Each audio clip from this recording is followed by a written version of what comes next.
Good morning. Welcome back to the second hour of Lovebabz Lovetalk. I'm Babz Rawls-Ivy, and that's Enroue. Hello, Enroue. How are you? Good morning, Babz. I'm doing well. Yeah. Happy spring. I know. Oh my God. Although I feel like we've had spring all winter. I know. That's the unfortunate, but now it actually is spring. So and not actually a winter. But you know, not actually a climate change impacted winter. No. Yes, no, we've been enjoying Virginia. So yeah, and that's not New England. Yeah, well, you know, the times they are changing. Yes. And who knows listen. We are not good stewards of this earth, and so the earth reacts in kind. Yeah. So there's that part. Whew! Would you like to get us started with the my favorite thing? I think that's a good idea. All right. All right. So again, we are welcoming and honoring our relationship with our ancestors. With this chant, this Yoruba chant, we call to them and we honor them for the blessings, the goodness, the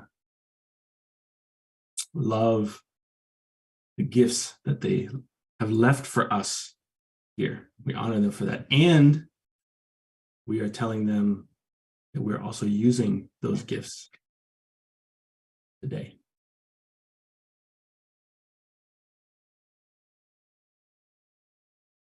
Ba ba ba, go fun wa se o. Ba ba ba, go fun wa se. Ba ba ba, go fun wa se o. Ba ba ba, go fun wa se. A se te fun wa la lo yi o. Ba ba ba, go fun wa se. Ba ye ye, to fun wa se o. Ba ye ye, to fun wa se. Ba ye ye, to fun wa se o. Ba ye ye, to fun wa se. A se te fun wa la lo yi o. Ba ye ye, to fun wa se. Ba gungun, to fun wa se o. Ba gungun, to fun wa se. Ba gungun, to fun wa se o. Ba gungun, to fun wa se. A se te fun wa la lo yi o. Ba gungun, to fun wa se. Ba gungun, to fun wa se. Ba gungun, to fun wa se. Hey, amen. Yes. All right. What's on your heart and minds today? Well, it's spring. It is. That's a glorious beginning time, this reawakening time, this lot happens in the spring.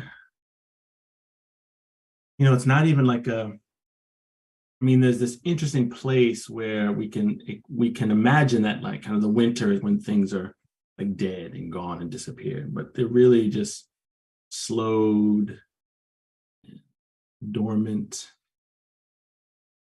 And there's also things that really do come alive and wake up in the spring. But there's some of that. Before I forget, though, I want to shout out a book that a dear friend of mine, wrote and is now out. It's called Black Earth Wisdom by Leah Penniman. Yes. And I also shouted out, it's a brilliant book. It's really about the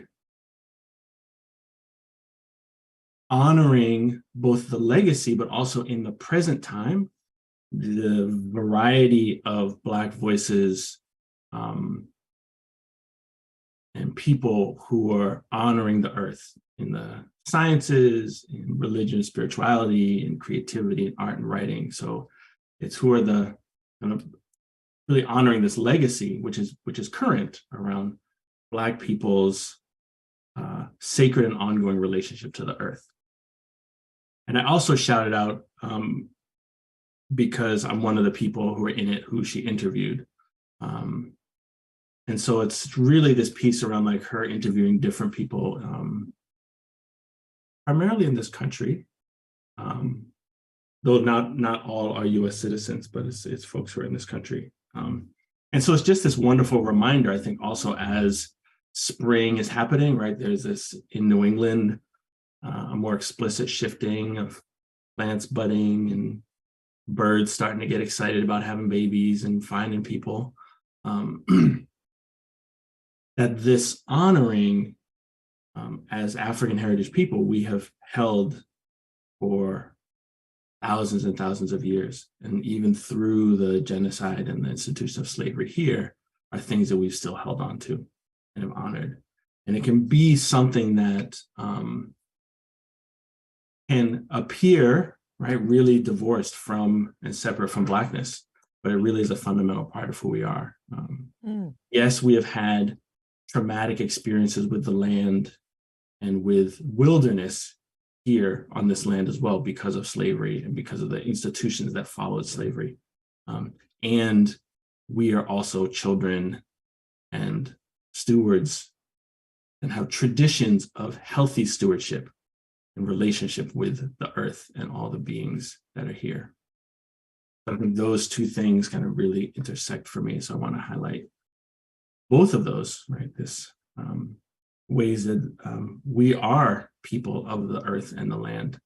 And we have to keep continuing to remind ourselves of that and find the ways of health and healing in relation with that, because the system that we're in continues to treat the earth and all its beings as resources and as sources of exploitation in the same ways that we have, as African heritage people and Indigenous people here, have been treated by these systems. I guess we'll start there.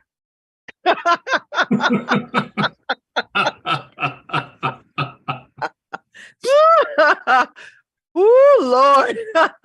How's that? Happy spring. Happy spring. Jump in where you fit in. Listen, jump in. I am struck by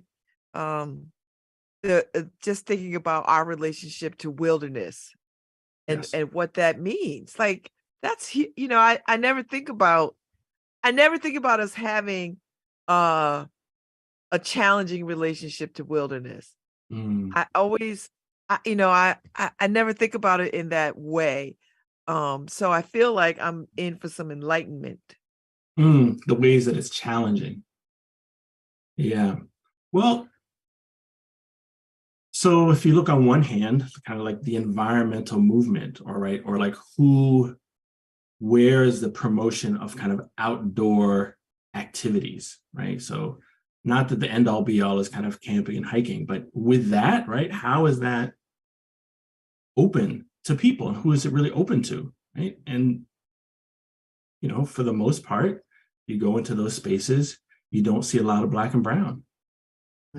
That's changing, but that's not typically where our people flock to, right? Or are invited into, or are not also side-eyed when we're in those spaces, or even persecuted in those spaces. Or why are you here? Or should you be here? And then also we have these aspects. Most of those open spaces are in, they're not. I mean, New Haven is I think, and some places are kind of well positioned because we have very close access to nature here. And I see, even when there's close proximity, there's still this place of fear, because we're not taught that this is just a natural place to be. It becomes like, oh, but what's here? The scary things, and what's going to jump out at me? Either wildlife or like racist folks in the woods with guns. Right? And so those are ideas, but those can be Also, some of those things are grounded in reality, not so much the nature coming after us. Like most animals, they hear, smell a person, they go and turn the other way. But these are things that we're not welcomed into in the ways that, we're welcomed into kind of what urban life is, right? We look at like Blackness and like code words of like, urban culture, right? That's coding for Blackness, right? Mm-hmm. And so, not wilderness is not coded for Blackness in this country. Wow. Right? That's like, whoa, that's this other, that's the people and the tour, whatever it is, right? But it's out there, right? Going to outdoor outfitting places. Not a lot of Black and brown there. Mm-hmm. It's changing, right? And some of that is like, you also look at what the money that gets tied into that, right? So, you have to have gear and specialty clothing and all the things to then access, and how's that going to happen? And there are some organizations that are kind of trying to do different around that, and people can certainly look them up. I don't have the exhaustive list of them, but one that stands out in my mind is one called Outdoor Afro, which is really around just having ordinary experiences, go on a hike with Black people, and like, this is a real thing, whether it's for exercise or whatever, right? It doesn't have to be kind of the most intense or deepest thing.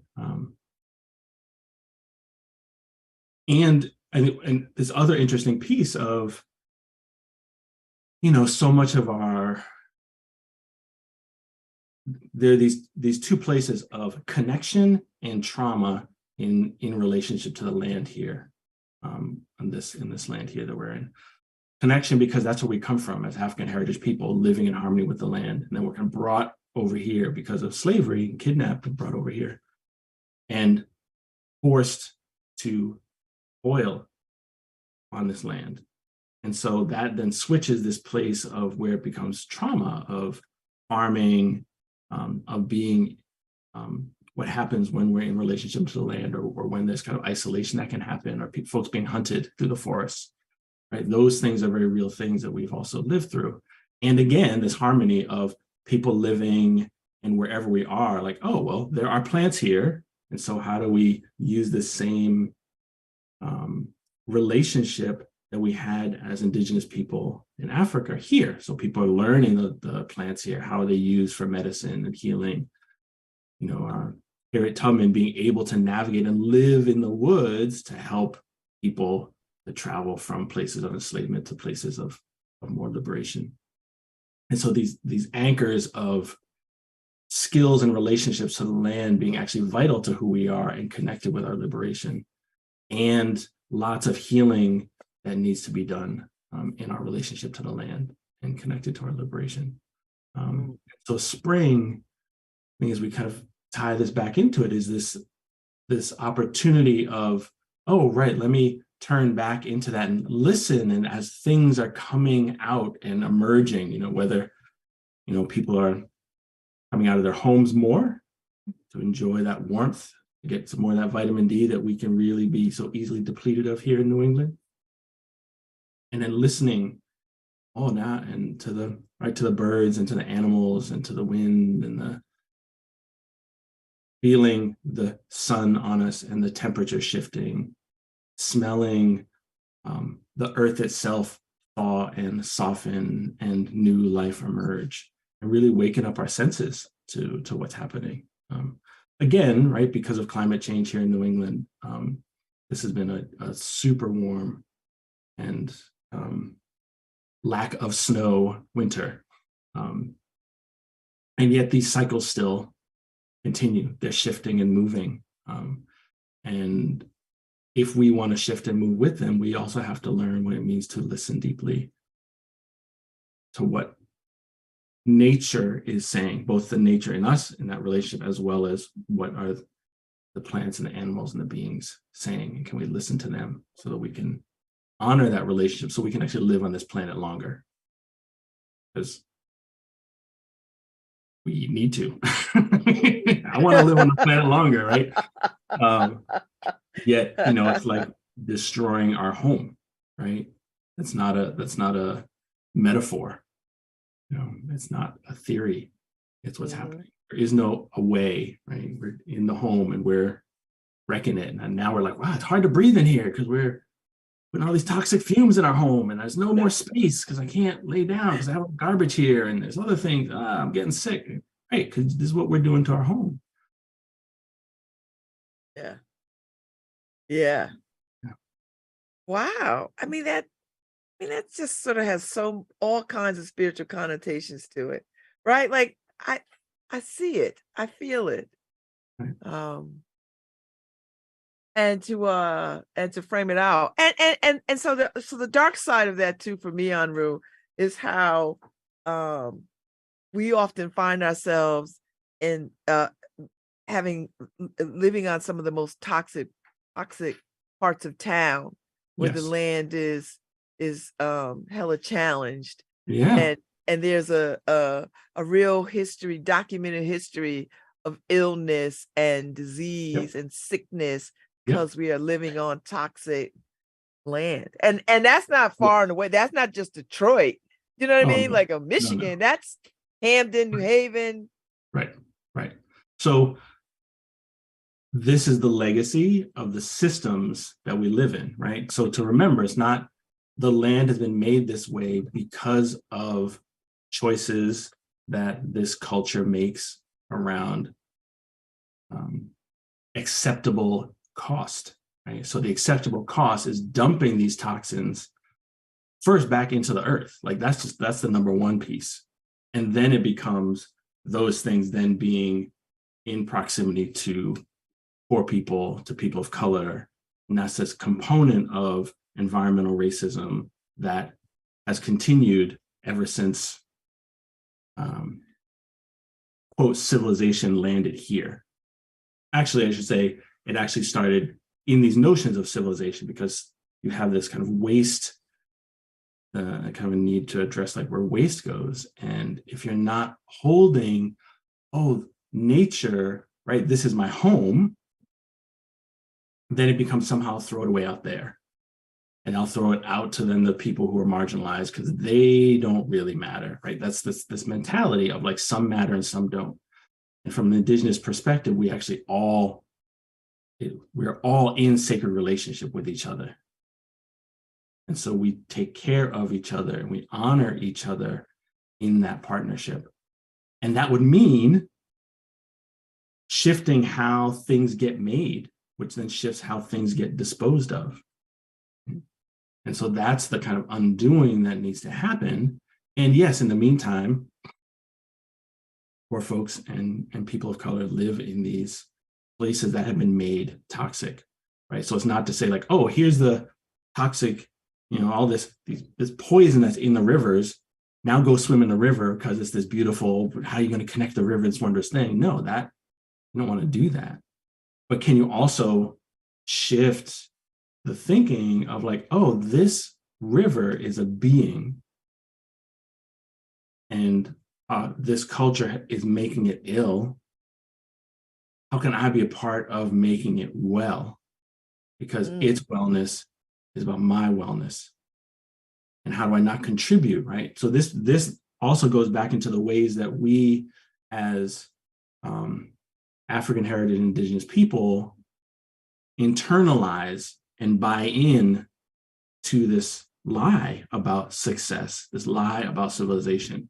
And so we contribute to throwing things away, to consuming irresponsibly, to contributing to pollution. Now, to be clear, us as individuals, our contribution to that pollution and the climate change is minuscule compared to what corporations are doing.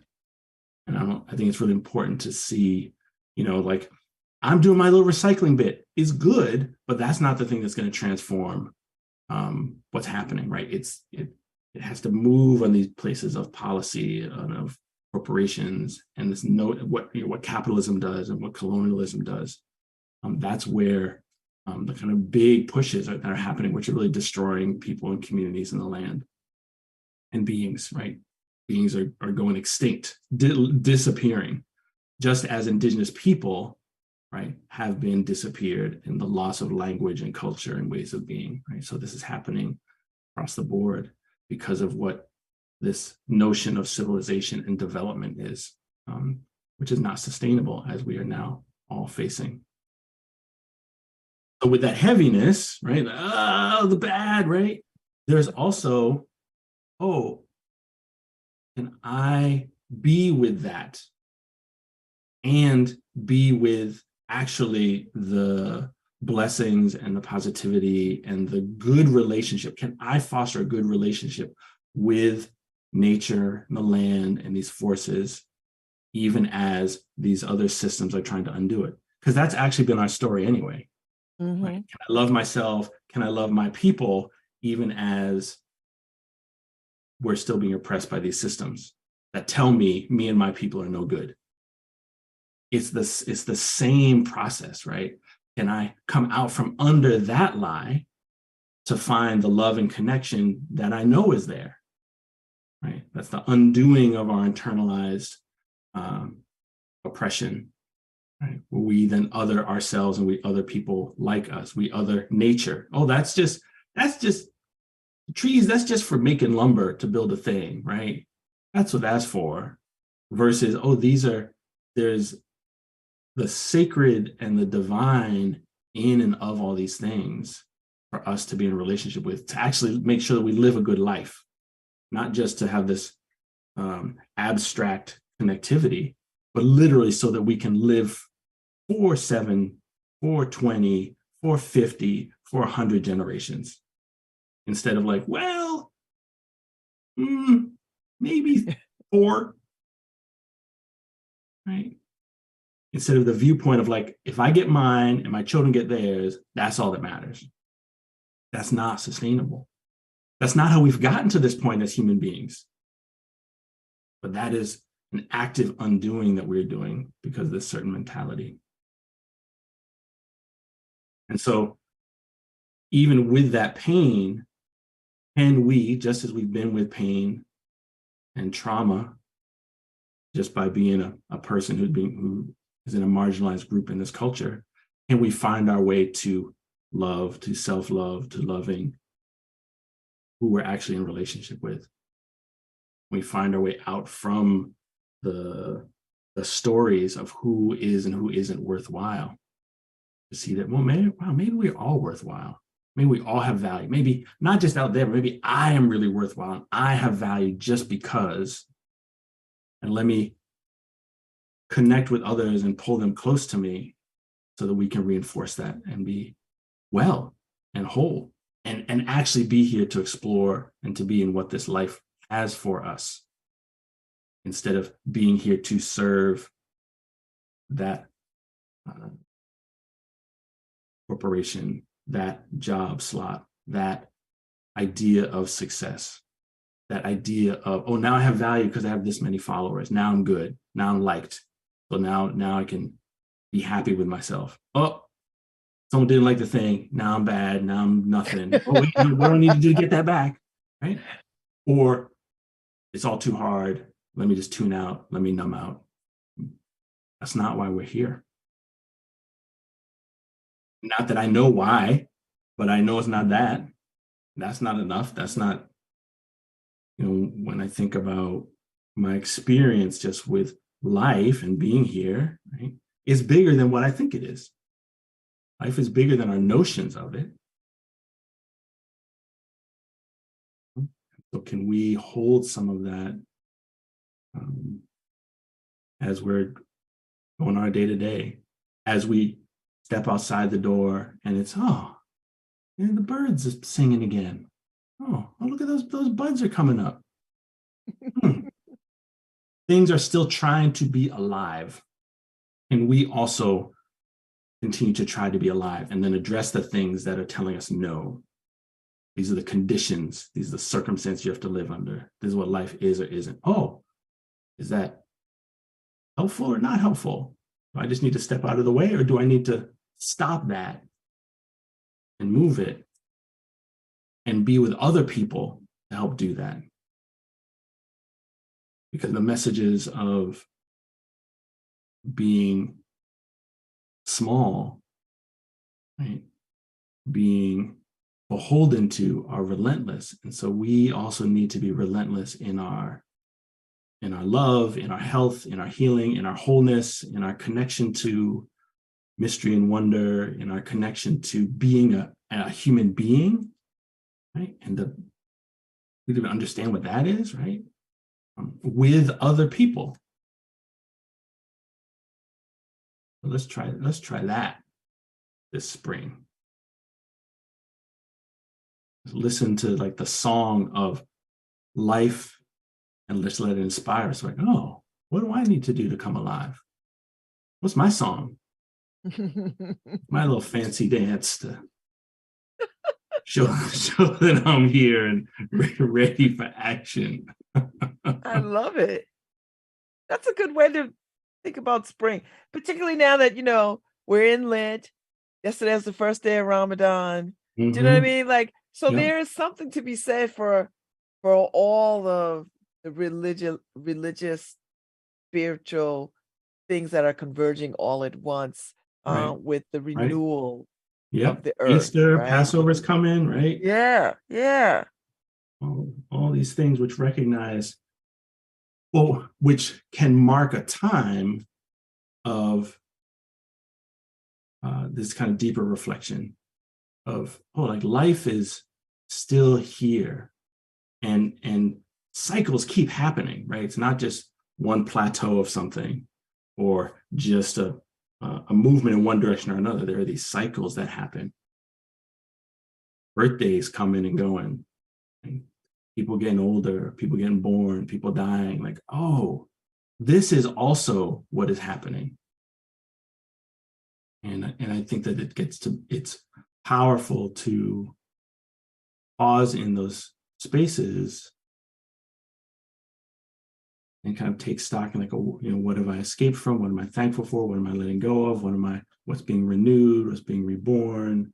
How am I reinvigorating this relationship with life itself and with the divine and with this community of beings and human and otherwise who are also here? As I like consciously take these steps in the world. And I do that with that hopefulness, right? Or with the openness and courage and trust to be vulnerable, right? Those tender things that come out are very vulnerable, right? It's vulnerable to all of a sudden be singing out loud. All kinds of things will notice you. And right, so like as a concrete thing, right? So if I'm loving nature and I want to go out and I'm going in a place that like there are not a lot of Black and brown people, I will be noticed differently than just another hiker on a trail. And can I also not get caught up in what I imagine that to be? And can I also, while being safe, because safety is always important, not be hyper vigilant. Everything is going to get me, right? Everything is dangerous. And how do I be there in a place and to connect with nature, actually calm and regulate my system? I mean, for me, nature is really the place where I get to be a person. It's not about like me like going out in the woods is not like, this is also just kind of who I am, right? It's not like, let me go run into all the people out there, but it's actually like, let me be in spaces that it's okay me just being me. Mm-hmm. And I'm not worried about what people think of me. I'm not worried about what I think other people think of me. I'm not worried about like, are people happy to see me or not happy to see me? It's like, oh, that's a squirrel just running over there. And it's responding to me as a person, like, oh, person. Or am I still? And it is not responding to me as like a threat. It's like, oh, you're there? That's fine. I'm over here doing my thing. You're doing your thing. We're just here being. And it's very rare to get to be in spaces where just being is all that's asked. Yeah. All required. Yeah. Right? And that's outside. And that's outside. That's outside. That's Because it outside. also it's outside of our idea that in order to be in that space, we have to control it and curate it. We actually get to be outside in a space that we didn't make, right? It's not like my cozy thing here and the thing that's affirming and the thing I'm listening to and I'm looking at. It's like, oh, I did not do this. And I am still, my wholeness and my beingness is welcome. Right. And so these, the Orisha Yoruba practice and many indigenous practices have helped to give me tools to like dive into those places even more. But even before I had these practices, I was touching upon this feeling of like, oh, the nature is like, and just like be here. And like be the complexity of who I am, and I can be here. And it's like, yes, do that. Be that way. Sure. It's a good message today. Just the right thing for this moment, for spring. Yeah. Gives people opportunity to think about it, their relationship to the land, to being outside, to sit with it, and to still enjoy the beauty of it. Yeah. And if other things come up, let those be there too, because it can hold that too, right? If grief comes up, if confusion comes up, if fear comes up, maybe I can be with that instead of running and hiding from it also. And then I can also be with presence and joy as well.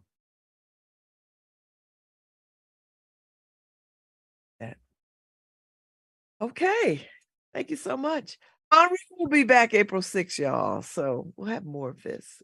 Yes, thank you, Babz. Happy spring, Enroue. Good to see you. Good to see you too. Have a beautiful day. I love that ring of yours. I know. I got it off a cupcake. However you get it. It just screams spring to me. I was like, and it's a little plastic, Yeah, but I love it. So thank you for noticing it. So. Yes, wonderful. All right. Thank y'all. I will be back tomorrow. Tomorrow's Friday. I've got Ryan Rook, who is the aquatics director for LEAP. And she's going to come on and talk about Black folks need to know how to swim. So that's what we talk about tomorrow. There you go. A relationship with water. That's what we need. A relationship with water. Yes. All right, thank you so much, Enroue. Have a good day. Harry, thank you so much. Paul, thank you so much. I'll be back tomorrow, y'all. Hi, this is Babz Rawls-Ivy from New Haven, Connecticut, and you're listening to WNHHLP 103.5 FM, streaming live at newhavenindependent.org.